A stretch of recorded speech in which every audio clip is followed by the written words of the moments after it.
Bonjour à tous, allez c'est parti pour un nouveau Quintet Flash, ce sera ce mercredi sur l'hippodrome d'Anguin à l'occasion du prix du Parc des Princes. On va évoluer sur 2150 mètres, un départ à l'Autostar, attention, l'Autostar Anguin c'est 8 par ligne et sans plus attendre nos bases avec un grandissime favori le numéro 12 Copsy.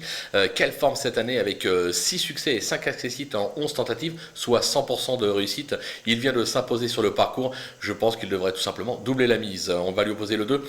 Equinox JL, qui sans sa faute l'aurait probablement emporté le 9 mai dernier à ce niveau et sur ce parcours. Ce sera encore une question de sagesse, mais s'il reste au trot, il peut donner chaud à mon favori. Le numéro 11, Euroduchesne, qui vient d'aligner 2 succès à ce niveau. Il fait bien en gain. Alors certes, j'aurais préféré le voir évoluer sur 2875 mètres, mais même sur cette distance et même en seconde ligne, lui aussi doit lutter pour les toutes premières places. Les opposants avec le 13, Élite de JL, récent dauphin de Copsy à ce niveau et sur cette piste, sur sa lancée, et s'il reste sage, parce que ça reste un petit peu son talon d'Achille, lui aussi peut venir brouiller les cartes. Le numéro 10, Cesario Bello, qui traverse une belle passe, comme l'attestent ses 2 récents accessites à ce niveau. Il se plaît sur cette piste, là encore, même s'il est mal garé en seconde ligne, il ne faudra pas l'oublier au moment des choix. Le numéro 9, Dénicheur du Vif, qui s'est bien défendu sur ce parcours et à ce niveau en mai dernier, deuxième des Voilà de Muse. Il a depuis déçu par 2 fois, je retiens par rigueur, je le reprends en confiance.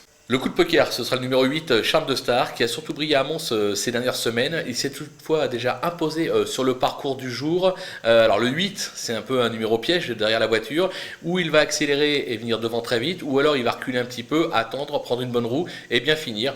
Mais moi je m'en méfie.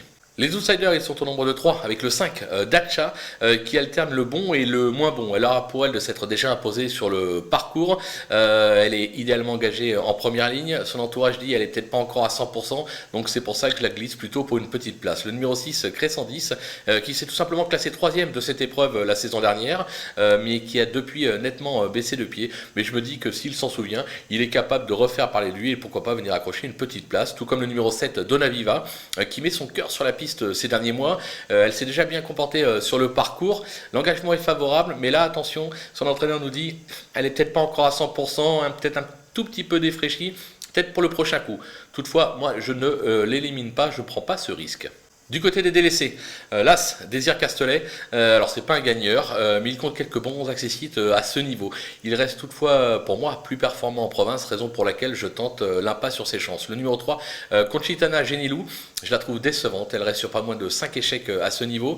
Elle aura pour elle d'être bien placée en première ligne, mais moi je la préfère sur l'hippodrome de Cannes-sur-Mer. Et pourtant, ils insistent à Anguin, c'est peut-être un signe, mais moi personnellement, je n'y crois pas. Et enfin, le 4, Diamant de l'Arrêt, alors sa discipline de prédilection, c'est sous la selle. Cette course va probablement lui permettre de peaufiner sa forme pour de futurs engagements. Je l'écarte sans aucun regret. Voilà, on a fait le tour de ce quintet. On va se quitter avec ma sélection et mes conseils de jeu. À vous de jouer.